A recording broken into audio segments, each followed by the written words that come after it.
I'm a brand new farmer with zero experience, and one of the first things I had to do was buy a tractor. So I bought a 1999 New Holland 8160. This is a two-wheel drive tractor. It's like 100 horsepower, so it's not super powerful, but if you buy the really powerful ones, they get really expensive. So this is a diesel tractor, which most tractors are. In fact, probably all tractors are. I don't know. I've never done this before. I don't even know what size it is. I just know it's got 100 horsepower. We've got weights on the front. That is so that if I have some heavy piece of equipment in the back, the front end doesn't come off the ground. I have no idea if you want to see the inside, but let's show the engine. Here we go. Yeah, here it is. Pretty straightforward. It's just a big old engine. One of the things we got to do to this tractor, one of the major changes I need to make, is that the tires are not set up for my planter. And you might think like, well, what does your tires have anything to do with your planter? Here's why it has to be set up correctly. That planter has 6 rows. They're all 30 inches apart. And if the tires are set up where they're going to drive right over the row where I'm planting, it's going to compact the soil, which will make it harder for that plant to grow. I think that's why this is an issue. And so we've got to move the tires in so that they're exactly 30 inches or whatever the measurement's going to be off of the center, which will put them right in between 2 of the rows. Right now, it would drive right over one of the rows, which is not good. Let's see, the rear tires are full of fluid. So the reason they do that is to, I think, keep the center of gravity lower so that when you're driving on a hill or you're doing whatever, it's less likely to tip over and kill you. I think that's why. I could be wrong. The other reason I guess is probably because for traction, right? Wouldn't that make sense that if there's all this weight in the back from the added fluid, it's going to help us get traction in the rear drive wheels.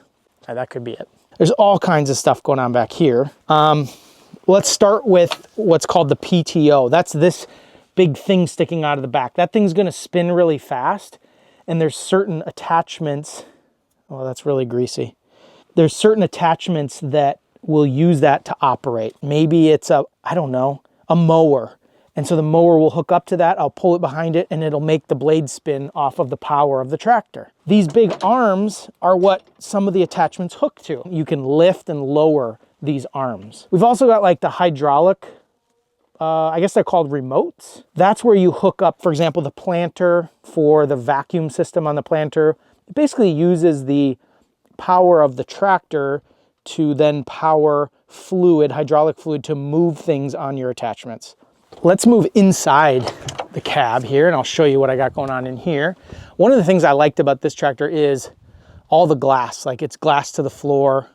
So really good views as you're able to look around and see everything that's going on. When we get in the tractor, I mean, this is a 99, so technically it's pretty old, but it's got a lot of cool modern amenities and features, like I've got a radio in here. I've also got air conditioning, or if it's cold, I have heat. It's got an air ride seat.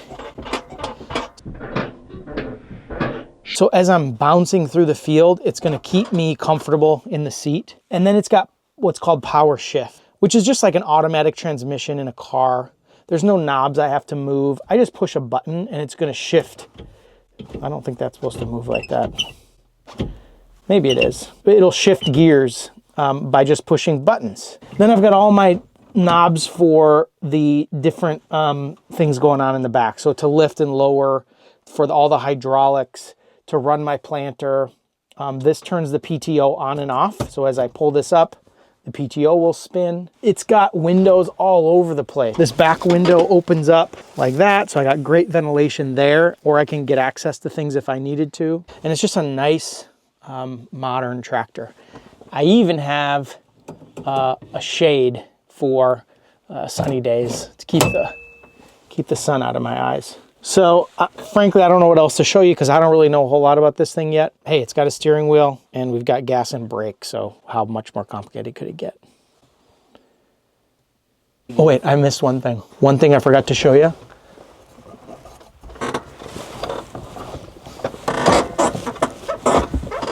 Okay, if I can show you, there we go. Look, my tractor even comes with a sunroof. So thanks for watching my tractor tour. If you want to see more from me on how to go from city boy to farmer, follow along, subscribe, and I'll show you what it's like to go from no experience to full-time farmer in no time.